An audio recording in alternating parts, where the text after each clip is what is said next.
오늘 말씀이 이제 사도 바울의 전도 여정, 선교 여행 1차 전도 여정이 마무리되는 그러한 말씀이 되면서 바로 루스드라에서 있었던 우리가 지지난 시간부터 살펴봤던 나면서부터 못 걷는 자를 평생 걸어본 적이 없는 자를 그 속에 구원받을 만한 믿음이 있음을 바울이 보고 그를 일으켜서 바울판 성전 미문 사건이 일어나고요. 그러니까 루스드라에 있는 그 또 이방 신당의 제사장들이 와서 바로 바울과 바나바를 자기들의 이방 신들이 내려왔다. 그래서 제우스와 헤르메스다 이렇게 주장을 하면서 바울은 오히려 거기서 그러한 잘못된 이방의 생각들을 정면으로 깨뜨리기 위해서 자신의 옷을 찢고 이러한 이방의 그릇된 풍조를 막고 참된 신앙을 전하기 위해서 자신이 여기를 왔는데 이게 무슨 일이냐, 이것은 있을 수 없는 일이다, 당장 그만두라, 이렇게 바울이 그 루스드라에서의 잘못된 이방 숭배 우상 풍습을 저지하는 그런 말씀까지 보았습니다. 그래서 아직 바울 일행은 루스드라에 머물러 있는 바로 그 때에 이제 1차 전도 여행이 어떻게 보면 정점에 이르는 사건이 일어났죠. 바로 사도 바울이 그곳에서 순교하는 직전까지 갔던 그러한 말씀, 루스드라에서 있었던 일들, 그리고 다시 이제 그곳에서 선교 여정을 되돌려서 갔던 길을 똑같이 돌아서 옵니다. 그러면서 갔을 때에 바울이 전도했던 그 도시들, 그리고 그로 인해 세워졌던 교회들을 다시 한번 돌아보면서 돌아와서 시리아의 안디옥에 도착하는 그러한 말씀으로 오늘은 되어 있습니다. 지난주에 우리가 함께 나눈 바로 사도 바울이 자신들을 신으로 막 이방의 거짓 우상으로 추앙할 때에 그것을 말리기 위해서 옷을 찢는 행동을 통해서 사도 바울은 스데반의 순교에 본인이 옷을 찢고 또 그곳에 돌을 던졌던 자들이 옷을 벗어서 바울 앞에 놓았던 그 일들이 떠오르면서 사도 바울은 정말 마음의 깊은 회개를 했던 그러한 사건을 우리가 살펴보는데 오늘은 거기서 더 나갑니다. 오늘은 보다 더 분명하게 이제는 스데반의 순교를 바울 스스로가 동일하게 겪는 그러한 체험을 하게 되는 것입니다. 바로 루스드라에서 그가 돌에 맞아서 죽은 줄 알고 성 밖으로 내쳐진 이 일은 사도 바울의 1차 전도 여행의 가장 어떻게 보면 정점을 이루는 사건이다 라고 말할 수 있겠습니다.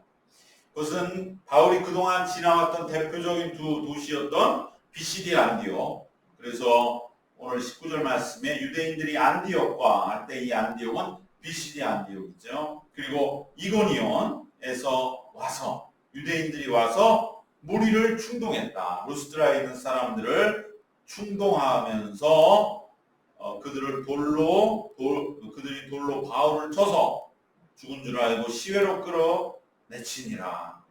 이렇게 되어 있는 것처럼 바로 안디옥과 이고니온에서 바울을 추격해온 사람들이 있었는데 이들은 유대인 중에서 아주 정말로 못되고 아주 악독한 사람들이었습니다. 여러분, 오늘 우리가 잘못 세계를 알면 유대인들이 기독교인하고 굉장히 우호적인 걸로 착각하는 분들이 있어요. 정통 유대인들은 절대 그렇지 않아요. 그래서 요새 유튜브 영상 같은 거 많잖아요. 그런데 예전에는 그런 기록이 없으니까 체험을 못했는데 어떤 영상 보니까 이 아시아에 있는 이제 교회인데 그 교인들이 이제 처음 아시아에 아마 어디인지 모르겠어요. 그런데 그 아시아 사람인데 십자가를 들고 이제 예루살렘에서 행진하는데 정통 유대인이라고 하는 사람들이 지나가면서 침을 뱉고 가는 그 영상이 그대로 찍혀서 유튜브에 올라오는 게 있습니다. 유대인들은 이런 사람들이에요. 절대 기독교하고 사이가 좋은 게 아니에요. 우리가 제일 참 어이없어 하는 게 유대인들 깃발 들고서 우리나라 사람들이 돌아다니는 게 제일 우스운 거예요. 그 기독교인이라는 사람이 그러고 다니니까. 구약을 보니까 뭐 우리랑 굉장히 친근한 줄 아는가 봐. 그 사람들은 예수를 죽인 사람들. 그리고 오늘 바울을 추격했어요. 여러분 누군가 추격을 받는 게 얼마나 무서운 일이에요. 어디서 잠을 잘 때도 불안해서 못 자는 거예요. 내가 자는 순간 추격자들이 나를 덮칠 수도 있는 거 아니에요. 죽일 수도 있고요. 그런데 바울을 죽이기 위해서 안디옥과 이고니온의 큰 도시들의 사람을 뽑아가지고 바울을 암살하려는 그러한 자들이 이 루스드라 산골짜기까지 쫓아온 겁니다. 이게 얼마나 무서운 일입니까?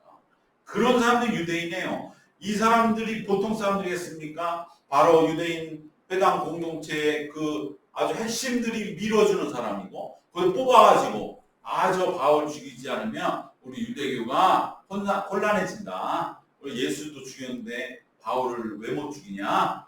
이런 생각을 갖고 있는 거예요. 그러니까 우리가 역사에 대해서도 제대로 봐야지 그렇게 어설프면 안 됩니다.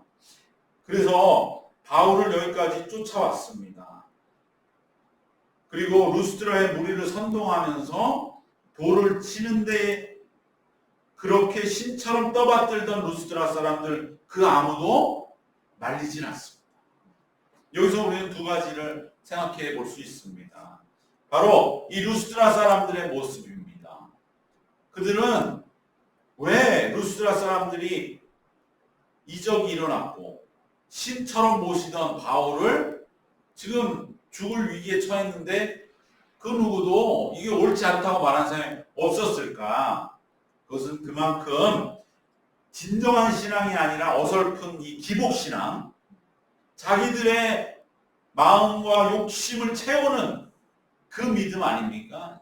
제우스나 헤르메스 그러한 신화들의 핵심은 뭐냐?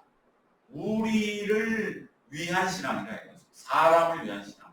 하나님을 위한 것이 아니라 우리는 하나님을 위한 것이 궁적으로는 우리를 위한 것으로 돌아올지라도 하나님 우선인데 이 사람들은 인간이 우선이고 신은 인간을 위한 것이다.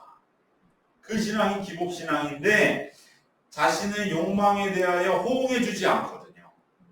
참된 하나님은. 그러니까 바울이 거기서 자신들을 신으로 떠받든 걸 말린 거지요. 바울이 만약에 기복신앙이라면 은근히 그걸 즐겼을 겁니다. 내가 나쁜 일 하는 거야? 난 사람을 고쳤고 하면 이렇게 떠받들어주는 내가 그렇게 사기꾼만 아니면 되지? 이게 아니라 이 말이에요. 그런 거 다 쓸데없는 거다. 그런 건 내 인생에 애당초 필요 없다. 그러고서 그들의 기복신앙을 정면으로 돌파하고 들어가는데 대해서 사람들은 어떻게 반응하느냐? 하루아침에 돌아서고 냉담해지는 것입니다. 이것이 인간 안에 있는 악의 본성이요, 사탄적인 것이요, 허약함입니다. 사람의 마음이라는 것이 이렇게 허약하다는 거예요. 모든 사람의 마음이 굉장히 단단하고 견고한 것 같아도 뻔하다 이 말이에요. 그 마음속에는 나를 좀 위해줘 달라. 하나님마저도 그것을 바라면서 그것이 배반될 때는 마치 뭔가 크게 잘못된 것처럼 하루아침에 돌아서는 이 연약함이 인간의 사단적이고 허약한 심령이요. 이것은 악령에 사로잡힌 마음이요. 이러한 마음은 결국은 멸망받을 수밖에 없는 영적인 상태라고 하는 것을 기억해야 할 줄로 믿습니다. 왜냐하면 여기서도 딱 보이는 바와 같이 루스드라 사람들이 그렇게 자기들이 기복신앙에 사로잡히지 않았다면 그래도 바울이 죽는 그러한 위기에서 한마디쯤 해야 될 거 아닙니까? 이상 어려운 사람입니다. 비록 우리의 원하는 거 들어주진 않았을지라도 이 사람이 그래도 우리에게 좋은 거 가져다 줬는데 어디 니네가 딴 동네에서 와가지고 여기서 사람을 죽이려 하느냐? 이 정도의 양심이 있었다면 그래도 이 사람들이 그만한 기복신앙에 사로잡힌 자들은 아니라고 하겠지만 사람은 그러한 균형을 지킬 수가 없습니다. 오히려 모르겠다. 우리한테 배신한 저 바울 뭐 누구한테 어떻게 되든지 우리가 무슨 상관이냐. 우리 손에 피를 묻히는 것도 아닌데 이러한 인간의 이 가난한 악에 사로잡힌 마음을 자기도 모른다는 거죠. 이것을 우리는 꼭 이 말씀을 보면서 정말 우리가 깨어 있어야 하는구나. 기복신앙적인 모습. 우리들도 자칫하면 이러한 신앙에 자꾸만 이끌릴 수가 있어요.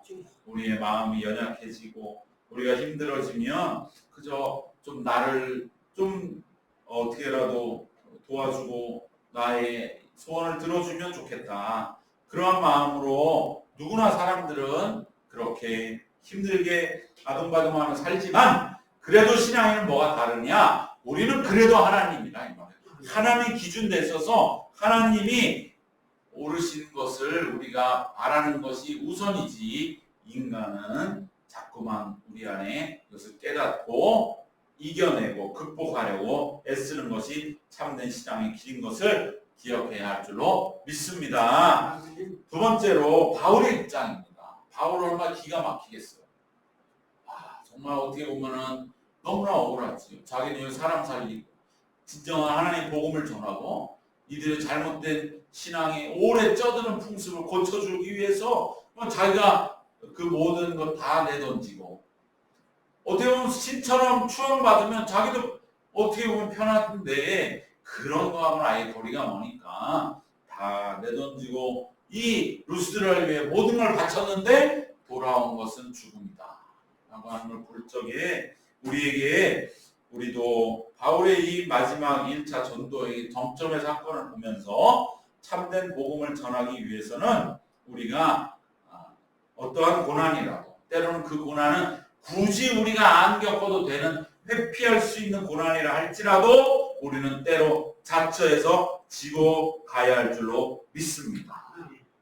바울이 그때에 그 사람들이 막 몰려와서 신이라고 떠받들 때 이렇게 막 심하게 말리지만 않았어도 그냥 저 사람 지금은 잘 모르지만 나중에 깨닫겠지라든지 어중간하게 그냥 돌려보내기 쓴다고 했다면 이러한 고난이 없었을 수도 있을지 모릅니다. 그러나 바울은 그러한 삶의 모습을 취하지 않았고 짧은 순간이라도 최선을 다해서 루스드라에서 하나님 앞에 할 수 있는 한 떳떳하게 최선을 다했고 그러기 위해 강하게 그들에게 훈계했고 그래서 찾아온 고난이라 할지라도 바울은 회피하지 않고 이것을 자청해서 지고 갔던 것입니다. 이것이 참되고 온전한 복음 전파의 길인 것을 기억하면서 우리들은 어떻게 보면 꼭 저러한 고난의 길을 가야 하는가 할지 몰라도 우리는 그 길을 자청해서 갈 때에 사도 바울과 같이 하나님 앞에 굳건하고 온전하게 쓰임받는 믿음의 사람이 될 줄로 믿습니다. 그로 인해서 사도 바울은 참으로 어떻게 보면은 감격적인 순간을 맞이하는 것은 바로 바울이 돌에 맞아 죽어가는 그때에 바울은 자기 눈앞에 죽어가던 스데반의 모습을 떠올렸을 것입니다. 자신의 인생을 180도 바꿔놓았던 그 스데반의 순교의 장면이 왜 떠오르지 않겠습니까? 돌을 던져서 죽는 것도 똑같은 상황이니 더 바울은 옷을 찢을 때보다 더 이게 스데반의 길이었고 나도 이 길을 통해서 하나님께 가는구나. 그러면서 스데반의 그 죽음 앞에서 당당하면서 오히려 돌 던지는 자를 위해 용서해달라고 기도했던 그 기도가 얼마나 참으로 진리의 모습이고 영원한 생명인가를 깨달으면서 그 스데반의 죽어가는 모습이 기억나면서 마음속에는 큰 그러한 위로를 얻고 나도 이제 스데반처럼 순교하는 것, 그 길을 걸어가는 그것이 두렵지 않다고 하는 죽음 앞에서의 용기를 얻었을 것이고 그때 정말 하나님께서 스데반을 순교하게 함으로써 나를 구원하셨다고 하는 것처럼 사도 바울이 여기에서 내가 돌에 맞아 죽으면서 루스드라의 사람들, 이 돌 던지는 사람들을 구원할 수 있다면 그것은 또 내가 가야 할 길인 것을 순순히 받아들이는 그 상황 속에서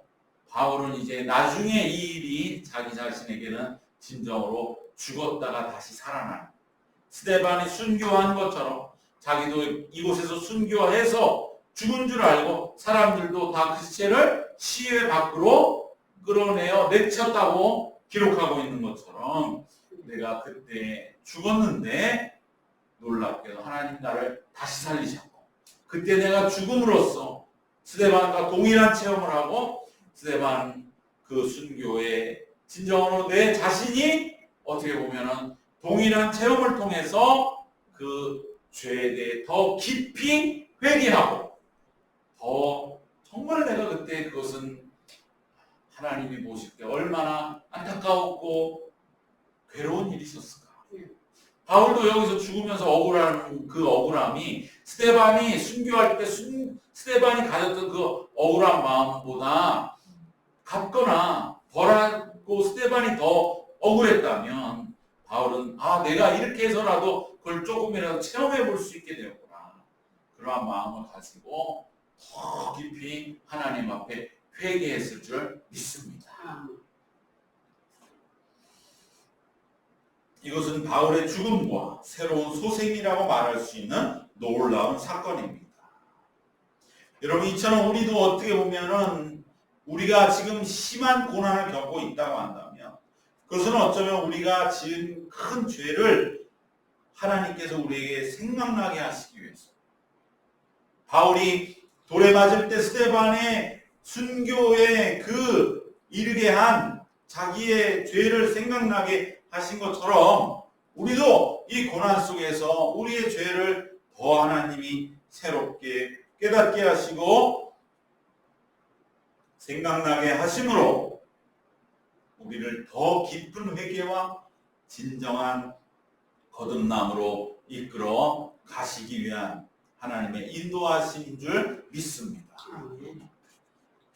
그렇기 때문에 우리는 더 깊게 회개하여서 참으로 이제는 완전하게 거듭나 새로운 삶을 살아가는 그러한 바울 또 모든 신앙의 선진들의 삶을 우리가 함께 동행해 나갈 수 있는 것입니다. 이러한 완전히 새로운 삶으로 바울은 거듭나는 체험을 통해서 그토록 험난한 선교의 고난도 능히 감당해낼 수 있었던 것처럼 오늘도 우리가 겪는 많은 고난들 속에서 우리는 그로 인해 더 깊은 회개와 거듭남을 통해서 이제는 우리 앞에 놓인 어떠한 험난한 고난이라도 능히 감당해 나갈 수 있는 자로 주님이 만들어 가시는 줄 믿습니다. 그러기에 고난당한 것이 내게 유익이라고 한 시편 기자의 말씀처럼 우리들도 우리가 받는 고난을 통해서 더 깊은 회개와 거듭남과 새로운 삶으로 진정 나아가는 그러한 뜨거운 힘과 권능을 체험받으시기를 주님의 이름으로 축원합니다. 두 번째로 우리가 말씀 속에서 이제 1차 선교 여행을 여정을 마치면서 바울은 갔던 길을 고스란히 돌아오는 여정을 우리가 보게 됩니다. 바로 20절에 이제 하반절 보면 이튿날 바나바와 함께 더베로 가서 더베라는 곳이 1차 선교 여정의 마지막 곳이에요. 더베는 지금 가면 표지판 하나 딱 있다는 거예요. 싹 그 언덕에 있는데 더베라고 표지판 하나 딱 있는데 모든 유적은 다 땅 밑에 있는지 지금 사람이 살지 않고 있는 그러한 곳이 더베다. 그래서 사진으로만 보았는데 정말 사람이 더베를 몰라요. 터키 사람들도 몰라요. 그런데 지금 이름도 더베는 아니죠. 근데 더베라고 영어로 이렇게 써놓은 표지판 하나 딱 있더라. 갔다 온 사람들의 그러한 성지순례의 그 내용들 보니까 더베에 가서 복음을 전하고 거기가 1차 선교 여정의 마지막 도시였어요. 이제 더베에서부터 거꾸로 나옵니다. 그래서 21절 복음을 그 성에서 전하여 많은 사람을 제자 삼고 더베에서 있었던 일이죠. 그 다음에 루스드라, 다시 루스드라, 그 다음 이고니온과 안디옥, 비시디 안디옥으로 돌아가서 그러니까 방문했던 도시 안쪽에서부터 고대로 다시 밖으로 나오는 거예요. 터키의 중앙에서부터 바다 쪽으로 쭉 고대로 나오는 길을 따라서 갔던 도시들을 돌아 나오는 것입니다. 그리고 바로 24절에서 비시디아 가운데로 지나서 밤빌리아에 이르러 이제 비시디아 지역을 지나서 밤빌리아에 이르러 이것이 이제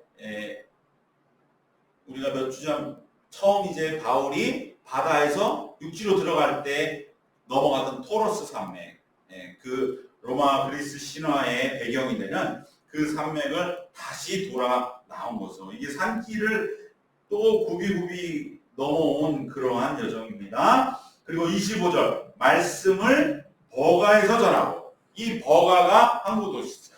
그러니까 토로스 산맥을 넘어서 이제 버가에 와서 거기가 이제 도시가 크고 그곳에서 말씀을 전했는데 들어갈 때는 버가에서는 말씀을 전하지 않았어요.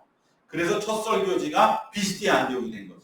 나오면서 버가에서 말씀을 전하고 아탈리아로 내려가서 아탈리아가 안탈리아입니다. 그래서 그곳이 로마 때부터 휴양지로서 굉장히 큰 항구였기 때문에 버가에서 안탈리아로 가서 거기서 배를 타고 26절 거기서 배 타고 안디옥 이 안디옥은 비시디 안디옥이 아니고 시리아의 안디옥 그러니까 안디옥 교회가 세워진 바울의 본거지인 그 안디옥 교회죠. 여기에 이름으로써 이제 1차 전도 여정이 마무리되는 것이죠. 이곳은 두 사도가 이룬 그 일을 위하여 전에 하나님의 은혜 부탁하던 곳이라.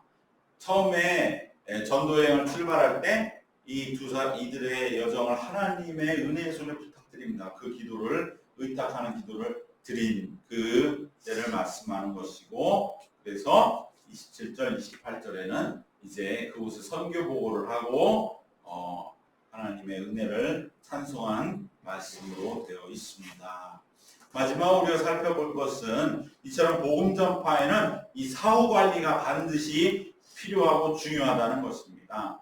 사도 바울이 방문했던 도시들을 다시 나오면서 한 번 더 들러서 그곳에서 뿌려진 복음의 씨앗을 확인하고 또 막 이제 자라나기 시작하는 교회들을 격려한 것은 바로 복음은 일회적으로 행사처럼 전해지는 것이 아니라 지속적이고 생활 속에서 지속되고 체득되어야 하는 일이기 때문입니다.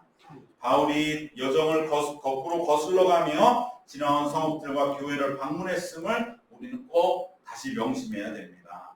그저 한번 복음 전하고 지나가는 것이 아니라 다시 가서 이 복음이 어떻게 열매를 향해 나아가고 있는지를 반드시 점검하고 격려하는 것입니다. 사실 복음의 씨앗이 이제 뿌려져서 막 세워진 이 교회들은 이제 많은 고난과 시험을 앞에 두고 있었고 또 그러기 때문에 지금 너무나 어떻게 보면은 내적인 흔들림 속에 있는 그 상황에서 그럴 때 바울이 재방문한 것은 엄청난 격려와 시련 극복의 힘이 되었습니다. 22절에 바울이 했던 재방문의 권고의 대표적인 말씀이 얼마나 큰 힘이 되었는가. 우리 22절 같이 한번 말씀 읽겠습니다.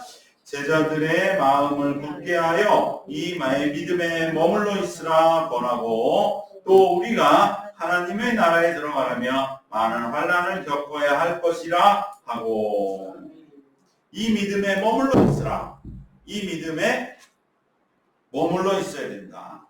그리고 우리가 하나님 나라에 들어가려면 많은 환난을 겪어야 하므로 이제 교회를 세워나가며 다가올 많은 환난 앞에서 결코 흔들리지 말고 믿음 안에 걸어갈 것을 격려하고 시련을 극복하도록 독려해 주었던 것입니다. 우리도 복음의 씨앗을 뿌리는 일을 한 번의 일회적인 일로 여기지 말고 지속적으로 그 씨앗이 싹을 틔우고 작은 나무 묘목에서 점점 자라 본래 큰 나무로 자라 열매 맺을 수 있도록 거듭 점검하고 돌보는 일을 우리는 반드시 처음 복음 전하는 일 못지않게 중요하게 여겨야 할 줄로 믿습니다. 오늘 말씀의 결론을 정리하겠습니다.